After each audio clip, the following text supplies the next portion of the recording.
जय श्री कृष्ण। आप सभी का हमारे YouTube चैनल पर हार्दिक स्वागत है।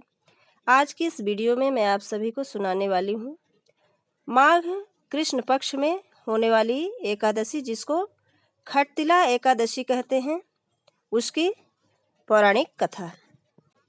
आइए सुनते हैं। युधिष्ठिर ने पूछा, जगन्नाथ, श्री कृष्ण आदिदेव जगतपते, माघ मास के कृष्ण पक्ष में कौन सी एकादशी होती है? उसके लिए कैसी विधि है तथा उसका क्या फल है? महाप्राण, कृपा करके ये सब बातें बताइए। श्री भगवान बोले, नृपश्रेष्ठ, सुनो। माघ मास में कृष्ण पक्ष की जो एकादशी है वह खटतिला के नाम से जानी जाती है, जो सब पापों का नाश करने वाली है। अब तुम खटतिला की पाप हारिणी कथा सुनो, जिसे मुनिश्रेष्ठ पुलस्त्य ने दालभ्य से कहा था। दालभ्य ने पूछा, ब्राह्मण, मृत्यु लोक में आए हुए प्राणी प्रायः पाप कर्म करते हैं, उन्हें नरक में न जाना पड़े, इसके लिए कौन सा उपाय है? कृपया बताने की कृपा करें। पुलस्त्य जी बोले, महाभाग, तुमने बहुत अच्छी बात कही, बतलाता हूँ, सुनो। माघ मास आने पर मनुष्य को चाहिए कि वह नहा धोकर पवित्र हो, इंद्रियों को संयम में रखते हुए काम, क्रोध, अहंकार, लोभ और चुगली आदि बुराइयों को त्याग दे। देवाधिदेव भगवान का स्मरण करके जल से पैर धोकर भूमि पर पड़े हुए गोबर का संग्रह करे, उसमें तिल और कपास छोड़कर 108 पिंडिकाएं बनाए।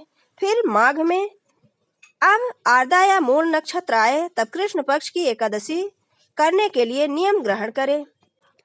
भली भांति स्नान करके पवित्र हो, शुद्ध भाव से देवाधिदेव विष्णु की पूजा करें। कोई भूल हो जाने पर श्री कृष्ण का नामोच्चारण करें।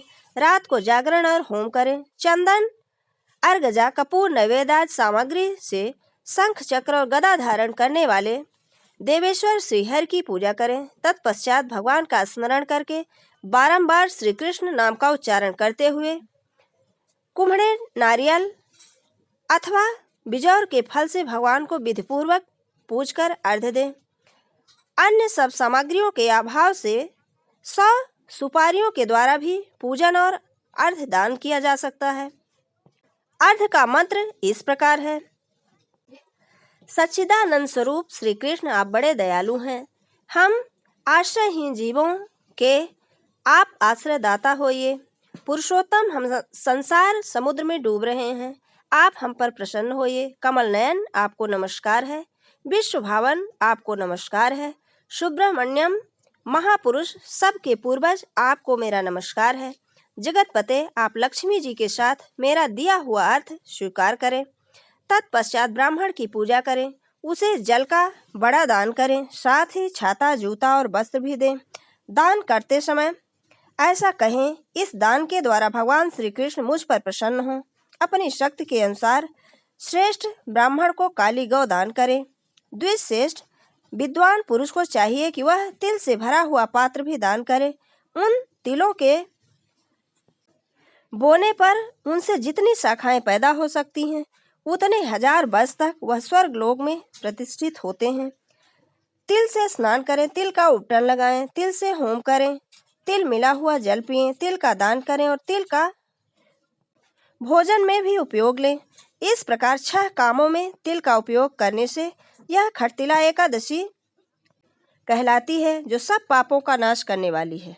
आइए इसी से जुड़ी हुई एक और पौराणिक कथा आपको सुनाते हैं। प्राचीन काल में एक ब्राह्मणी थी। धर्मपरायण होने के कारण भी वह हमेशा पूजा और व्रत करती थी, लेकिन कभी दान नहीं करती थी और न ही देवी देवताओं और ब्राह्मणों में धन और अन्न का दान करती थी। ब्राह्मणी की पूजा और व्रत से जगत के पालनहार भगवान विष्णु प्रसन्न थे। उन्होंने सोचा कि ब्राह्मणी ने पूजा और व्रत से अपने शरीर को शुद्ध कर लिया, ऐसे में उसे वैकुंठ लोक तो प्राप्त हो जाएगा, लेकिन इसने कभी जीवन में दान नहीं किया है, तो वैकुंठ लोक में इसके भोजन का क्या होगा?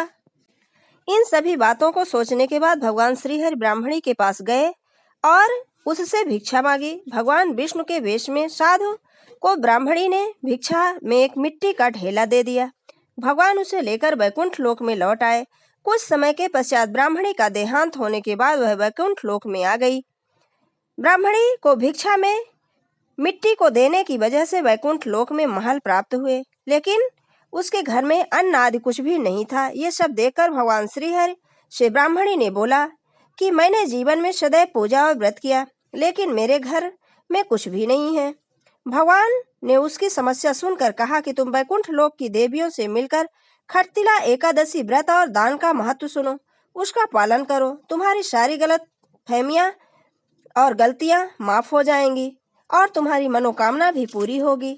ब्राह्मणी ने देवियों से खटतिला एकादशी का महत्व सुना और इस बार व्रत करने के साथ तिल का दान किया। मान्यता है कि खटतिला एकादशी के दिन व्यक्ति जितने तिल का दान करता है उतने 1000 वर्ष तक वैकुंठ लोक में सुखपूर्वक रहता है। श्री हरि विष्णु अपने भक्त की इस व्रत के करने से समस्त मनोकामनाओं को पूर्ण करते हैं।